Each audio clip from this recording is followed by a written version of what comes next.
We're back in the shop, another video working on Hank. Comment down below if you're tired of videos on Hank, because we don't care.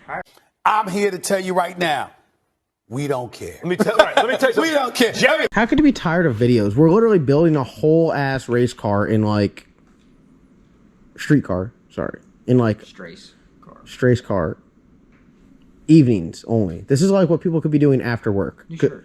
Because what? Hank, the strace car. The strace car. We really don't start working on this until like at least 5. No, it's an after hours project. This is our after hours project, and we're making great progress. It's like if we have 9 to 5, we come sloppy. Yeah, slop, dude. A lot of slop out here. Sloppy. All right, so we have some updates for you. We've been working on it off camera a little bit, and it is looking beautiful. So we have our Flowtech headers. They are the fake Chinese Flowtechs. Fit up great, down and forward.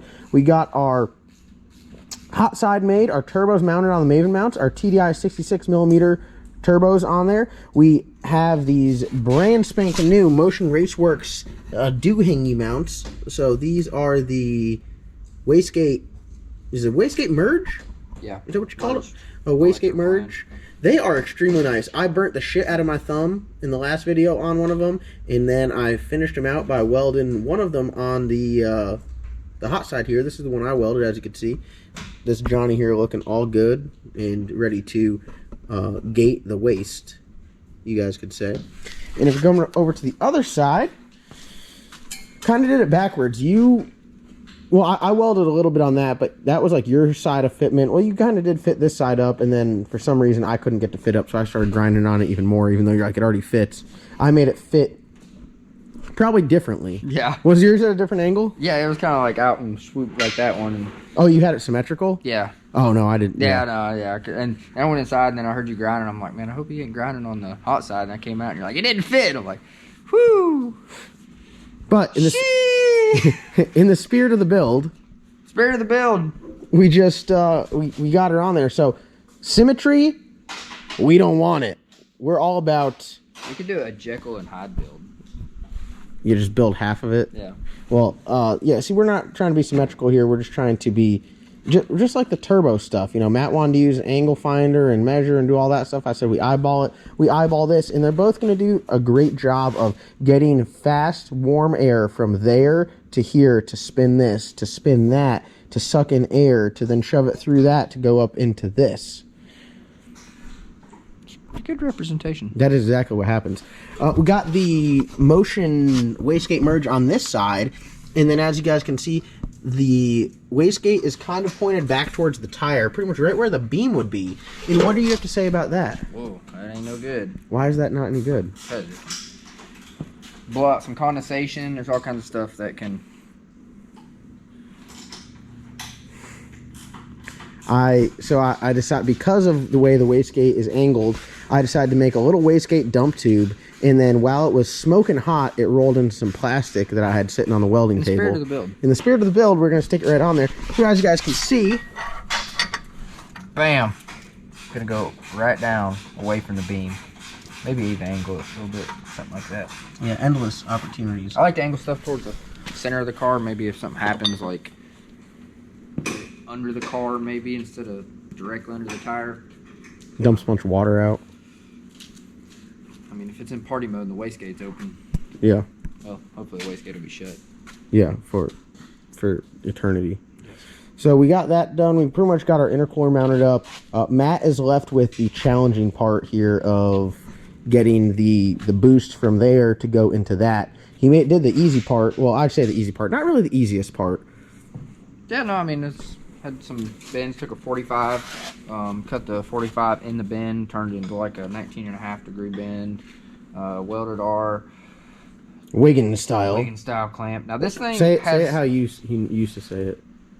The Van Gene clamp. That's Vibrant. Everybody makes them. I like the Van Gene better. It's the Wiggin style clamp. The dual slip. Yeah, the dual slip. So these things will have, you know, quite a bit of misalignment. We could actually do a little video on that real quick.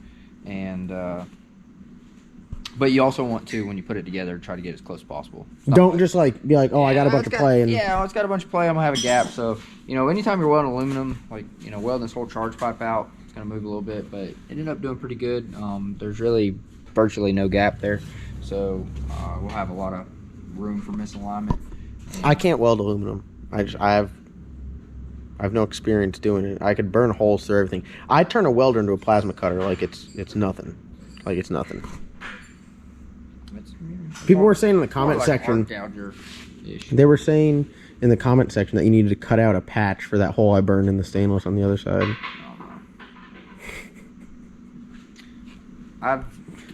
No. I mean, you guys would be absolutely sheerly amazed of what kind of hot side you could build that is just absolutely terrible, that can go unbelievably fast. Mild steel. I could build a mild steel hot side from crush bent exhaust from AutoZone and probably go 3 second passes, no problem. No problem. Like that's actually what he's doing next. That's like next on his agenda. He's like, next up, AutoZone 3 second build.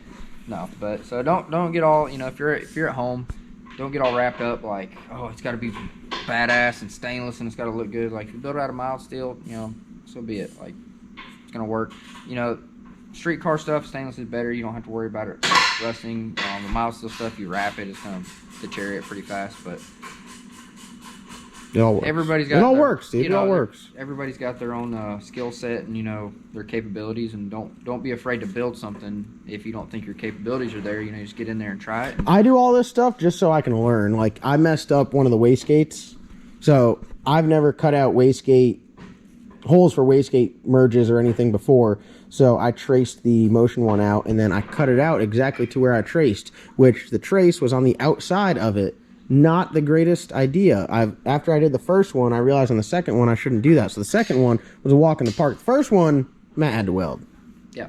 So, it's just stuff like that you learn, but you learn by doing it. It doesn't have to be perfect for it to go fast. Just make sure it's safe. Now, also, don't make, the Haggard stuff, like, don't try not to do that, because what's going to happen is you get these people that build a car and they literally, I've seen them spend a whole entire year going to the track every single weekend just fixing this and fixing that and redoing this. Like, just try to do it, right the first time as best you can. If you don't know, ask somebody. Internet's a great place. Sometimes it's not. People are a little critical, and they need to remember that nobody woke up and knew how to do this. I didn't wake up and know how to do this. John did. Nobody here. At one point we didn't know anything. So if you're giving advice to somebody on the internet, don't be a dick. But we want to, this is my personal car, so I kind of want it to be nice and visually appealing when I take it to Cars and Coffees, be a representation of what we do here. So that's why I think this one is very visually appealing. Yeah, no, it looks good. It's gonna be badass. Maybe it not be like, oh, this thing could be the coolest thing in the shop, but for a street car and the time we're spending on it, we're just kind of throwing it together. Literally, we are, like, no measure. We're just eyeballing everything. Yeah, no, it's coming along really good. It's going to be really nice. Your kids are going to be extremely happy. All 13 of them. Shannon? God, I gotta. All right, so Matt then, like you said, made the charge pipe. Got our blow-off valve mounted up. That looks very good. Yep, center blow-off valve. Welded the V-band on the bottom. Got everything. Welded up our little blowhole. Yeah, it's like a PCV vent. So don't need that where we're going. Yeah, don't run a PCV valve on a boosted setup. You just vent your covers to atmosphere, because also plug your idle air control valve. Yeah, we're gonna not big idle air control valve guys. No, if you get the tune up right, you can do a lot with the timing to where you just don't need it. I've never had one. Yeah, the Holley is set up to run it, so it would be no problem to put an idle air control valve in it and run it to the Holley. Either way, like, I don't think we really need it. I don't want it. He don't want it. I don't want it. I'm not a big ISC guy. Not a big ISC guy. Yeah, a lot of big guys in other areas, but not a big ISC guy. Yeah, that's what he said about the fans on a switch too. I'm big one switch guy now. Yeah. Big one switch guy. We might even do it off the key.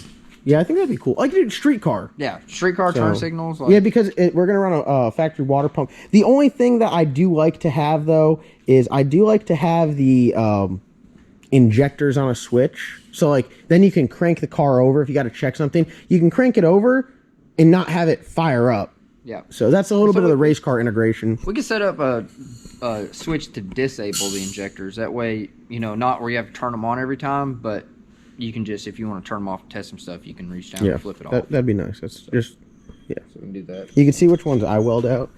That's my welding there. Everyone pause the video, get a good look. Mental image. My welding. Not my welding. So we took turns. Like I'd weld this much and John would weld that much. Yeah, I'm just getting practice. Yeah, no. So that's how you get better. You got to do it. That's one thing I learned for the longest time. See, like I still don't know how to wire a car because I've never wired a car before. I didn't know how to weld until I started welding. So like this thing here, I'm gonna try to be as hands-on as I can to wire it up. So then I'd be like, oh, I know. Now see, I know how to wire. I can like wire up a 7-way trailer plug like the next guy. Big 7-way plug trailer wiring guy. Big trailer wiring guy. Yeah. So we'll do that. We'll do some stuff on like some basic stuff if you want to add dome pressure, CO2 boost control, stuff like that, because there's some of those that are in the Holley harness that won't be populated, but we'll get it to where you guys you have your basics. Well, I guess what's up next is you have to weld up this hole here that was an intake air temp sensor. Are we supposed to have an intake air temp sensor in here? Or we can go on the back of the elbow? You can put it in the back of the elbow. I don't run the intake air temperature just because. What's the matter? I mean, at some point it does, but the 85 is so forgiving that the data, like, we're not going to be pulling timing. I mean, so what are we running back here? We're going to run our map sensor. Yep. 5 bar. Yeah, I mean that's a lot. We can do a 3 bar if you have a 5 bar. Doesn't matter. No, I mean we're definitely going to run at least 30 pounds of boost. Okay. 30 minimum.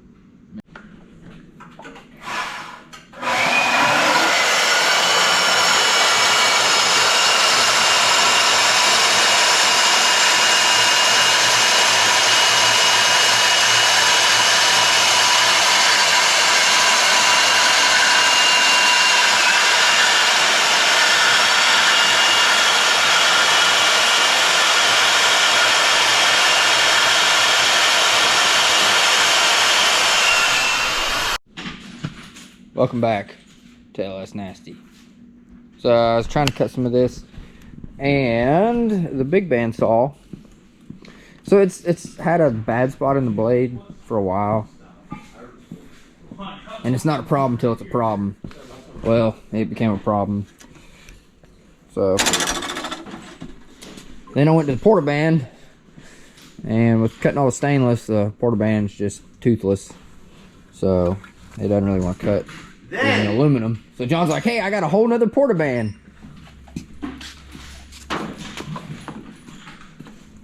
I mean, I'll take it, I guess. This has been in the back of my truck since Louisiana. Oh God, the Bauer.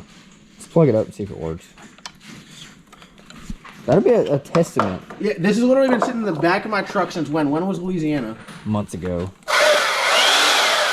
Sounds a little rough, but it'll... I mean... You know, what's it? It might look a little rough, but it will cut. Yeah, that's all we Hey, need. that's from Netflix, Forged in Fire guys. Oh, wow. It'll cut. It'll cut, yeah. It'll cut. What are the chances that I had? This was Phil's. I took it and put it in the back of my truck because I had to cut down a small branch in Louisiana. I had it, never had to use it. I also got like 50 feet of extension, or 100 feet of extension cord in case I need to plug something in. You just never know when you might. Sometimes my phone will die and I'm on a site and I need to have my phone up and running for like tech support. So I'll have that like 100 feet of extension cord in my phone charger at the end of it. So it's like literally corded phone. I'm FaceTiming. They're like, hold on. I have like a reel of. So, yeah, that's how it happens. But hey, getting the job done. That's what it's all about. So back in business. Back in business. All right. Damn. Look at David back there just chilling. I think my turbo was rubbing the fan just a little bit. What do you think? Yeah. Cow turbo kit coming apart.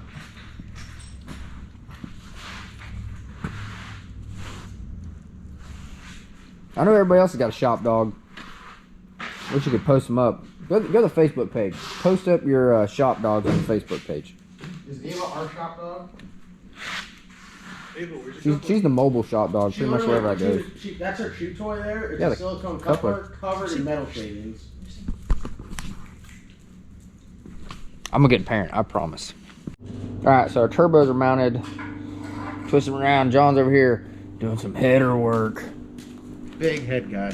Big head guy.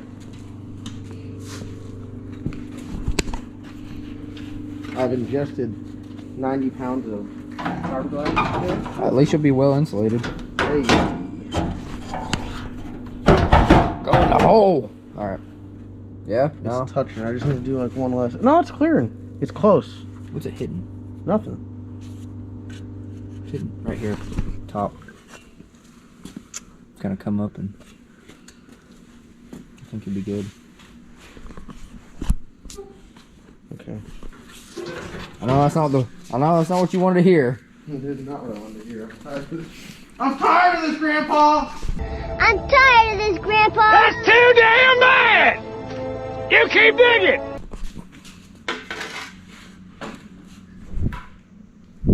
I forgot where that was. Yeah. Alright. Do that. We got this side pretty much done. Just gonna do some weld. Waiting on some stuff to come in from A-Tech, and we should have everything. Well, guys, it is the next day. We are working on some stuff here from TISS Fab, getting started on the exhaust. We got some couplers to make the intercooler stuff work. Already got the charge pipe done. Do want to let you guys know, go over to tissfab.com. There are links in the description below. 20% off code LSNasty. You can get all your stainless, titanium materials over there. You can get V-bands. You can get exhaust flanges. Like, we got these badass titanium Marmon flange. So we got that. We got titanium 3 to 4 inch reducer. You flip it around, it's an expander or whatever. We got these badass titanium teardrops, 4 inch. We got some pre-fabbed 90s. We got some 45 D1 pie cut 45, some 90s as well. They have a bunch of stainless material over there, and everything on the store is 20% off with the code LSNasty. So go over there and check that out. Right now we're sitting down. I've never welded titanium before. Matt, have you welded titanium before? Yes, not thin titanium though. You welded like industrial titanium shit. Yes. So. This is our test piece. So you can get everything on there. TISS Fab sent us even the titanium filler rod that we need. So very turnkey package, pretty exotic. Never had titanium exhaust on anything before. Yep. So normally titanium, you want a lot of argon coverage. So we don't have really good back purging setup. So we're gonna try to tack it up. I don't think we're gonna weld it. No, we're just gonna try to tack things in. Yep. Tack it. We got different gas lens too. Explain to people about the gas lens. Yeah, your gas lens just is a ferret cup. I think this is a BBW 12. Pyrex cup has a diffuser in there. A lot of argon coverage with that. So, like I said, with titanium, really stainless. I mean, on the other stuff, you should be back purging it or using solar flux. But we don't really have a setup here to do that. So. We're not a fab shop. Yeah. This is our afternoon gig, our after hours deal. So we're just gonna tack this. Put some real small tacks on it. Put 4 on them on here, and then we'll start putting the pie cuts together and see about how that would work with the down pipe. You gonna tack some, then I'm gonna try some? Yeah. All right. So what are you doing here as far as hold on, you're not TIG welding. Very low because it's so thin.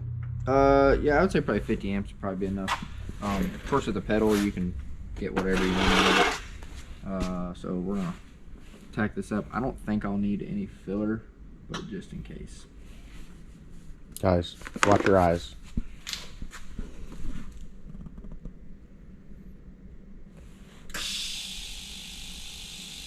I'll go ahead and purge it and make sure there's no oxygen in the line.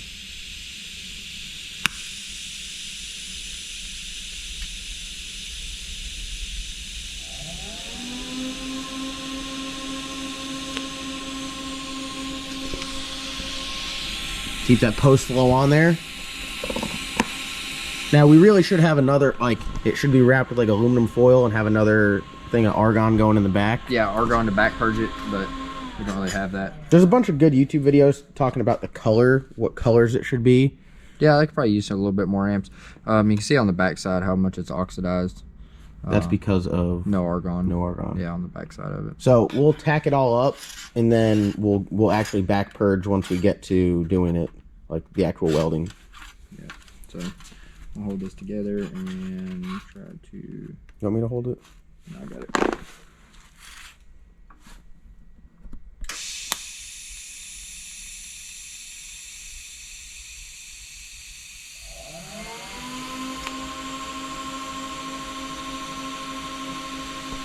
How does the titanium do with heat? Because I'm not familiar with titanium as material. Like, is it like kind of like stainless? The whole thing gets hot. Aluminum gets hot, but it cools down real quick. What's titanium? Yeah, aluminum dissipates heat. But titanium's very similar properties of stainless, but I think stainless handles higher temperatures, especially like 321 stainless. That's what like aircraft exhaust and some exotic exhausts are made out of. Got it all tacked up. All right, let me get a rip at a tack here. All right. What do I need to know here? Not a whole lot of amps. Burn a hole in it? 50 is probably like, I would say 30-ish. What's my specialty when it comes to welding? Making a hole? Yeah. I have one of those plasma welders. I'm just gonna like put like the smallest tack ever. I mean, put a decent sized tack on there, but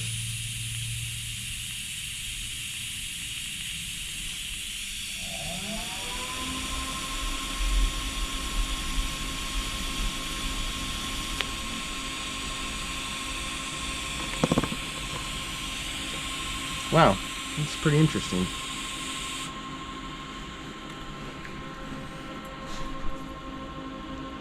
What are your thoughts?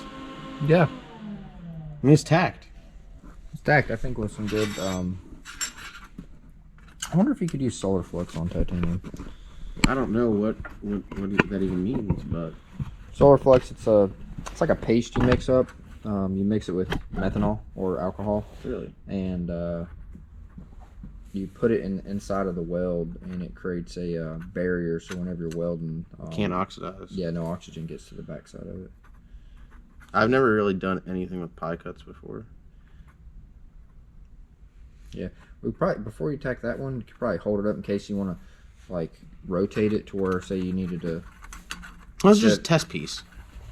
It's just a test piece. Just hold it with one hand. Just grab it and like. I think I got it. It's not perfect. It doesn't line up perfect. See it, how, yeah, it's because it's so like when you wear time you're welding pie pieces like that. So the best thing to do is just get it where you want, and then come on this side, like hold it with this hand. Yep. Get it where you want. Tack this side, and then flex this to where it fits perfectly. That's what you're saying. So just go really focus on just getting one side all squared up. Yep. So they got these lines on them. Yeah, that's where it's welded and rolled, so you can line those lines up. If it's all in the same material, but obviously you don't know if it's cut out of. All right, I think that's pretty good. Where's the filler rod? What if I need filler rod? You won't need any filler. You sure? Yeah. For some reason, I feel like I can burn a hole through anything.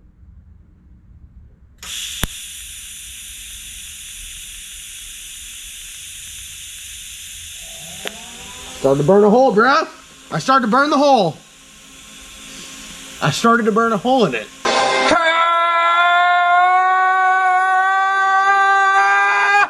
How? Dude, I have this like super rare skill.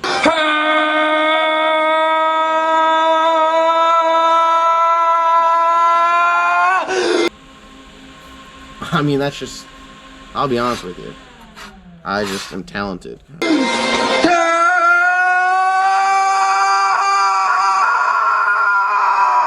Dang, that got hot.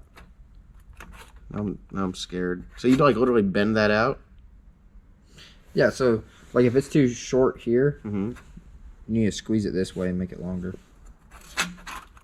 Oh shit. Dude, science.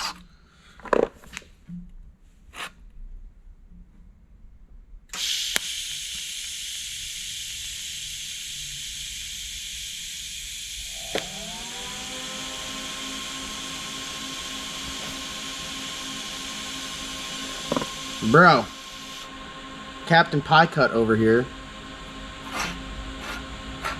Alright guys, starting to mess with the titanium welding a little bit. It's pretty sweet. If you guys are interested in getting any titanium materials, go to tissfab.com. Their link's the first one in the description below. Use code LSNasty to get 20% off the entire store. You can get titanium, you can get stainless, you can get V-bands, you can get O2 bungs, you can get fries across your eyes. Go to tissfab.com. First link, LSNasty, 20% off, so you guys can have like the only titanium exhaust in your town. Thanks for watching today's video. We're getting very close to getting Hank like wrapped up, believe it or not. Once we get the turbo kit done, and it should probably be another 4 or 5 days of actually working on the car until it is ready to fire up. I got a surprise coming for you guys next week, so you guys don't want to miss that. Camaro turbo kit going back on. So we're going to get Hank done. We're going to get the Camaro done. I got a surprise for you guys, and then we're going to work on the Bad Apple and the Silverback Z06, and then we're heading to US Street National. So we got a lot of irons in the fire, but we're getting stuff knocked out to bring you guys some amazing racing content. If you guys haven't already, go down, click that subscribe button, hit that bell. You guys want to stay up to date on all of the stuff we have going on.